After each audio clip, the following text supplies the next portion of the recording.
Alright, ladies and gentlemen, welcome back to the channel, guys. Today we have a Los Angeles Clippers trade for you. It is between the Spurs and the Clippers.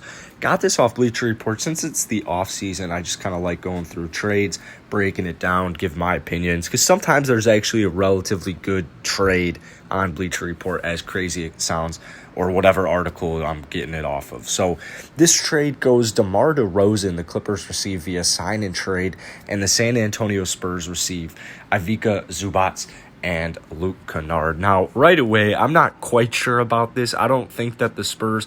So the way I see the Spurs team this offseason is I think that they're going to get rid of just about every veteran they have. I don't see DeMar DeRozan returning unless it is via sign and trade, and that's not even a return. I don't see them picking up a lot of their older players' options because they are trying to get younger. This is a team that actually just barely made the play-in tournament, which is kind of exceeded expectations out in the West, especially just being such a crazy year, and it's just a loaded year, honestly, at the top of the West this year. But DeMar DeRozan, I think he's going to be on his way out. The Clippers are an interesting target.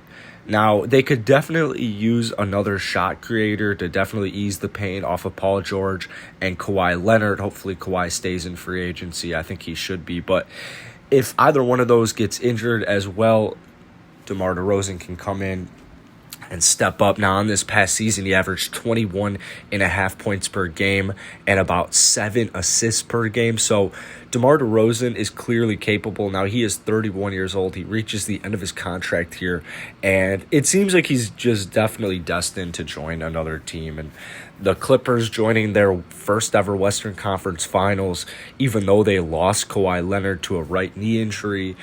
I mean, DeMar DeRozan surrounds himself with shooters, gives him more opportunity to attack in the mid-range and around the basket. So if the Spurs are able, if they're ready to move on from him, DeMar DeRozan could definitely find himself on the Clippers. Now, just the downside with this is I'm not sure about the Clippers point guard position. Like, I'm just not sure. I definitely don't think they should roll with it again unless it's Reggie Jackson. Reggie Jackson as his own kind of presents some issues, but however, that's why you have Paul George and Kawhi Leonard out there. They can help ease that burden, play some good defense.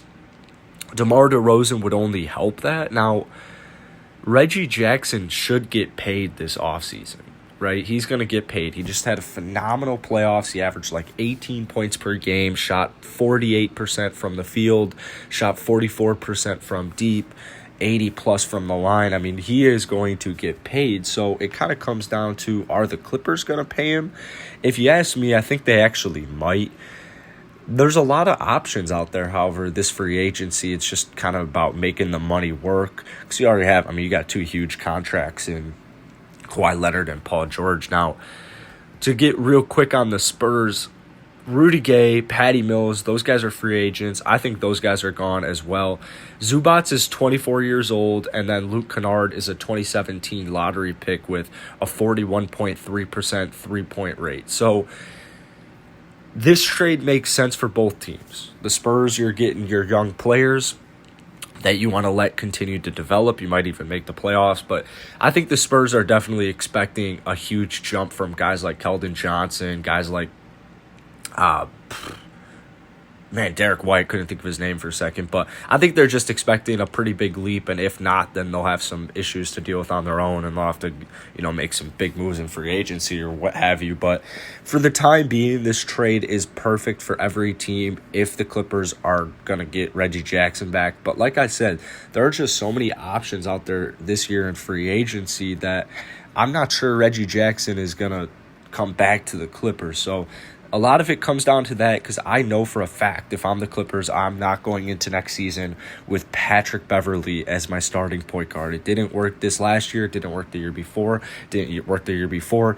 It is just straight up not working. So we'll see what happens. But anyways, guys, if you enjoyed the video, hit the like button, hit that sub button. Let me know who you guys have honestly going to the Clippers. Do you have a guy like DeMar DeRozan going to the Clippers, or do you have a point guard like Kyle Lowry, Russell Westbrook, Kemba Walker, John Wall even going to the Clippers? So, peace.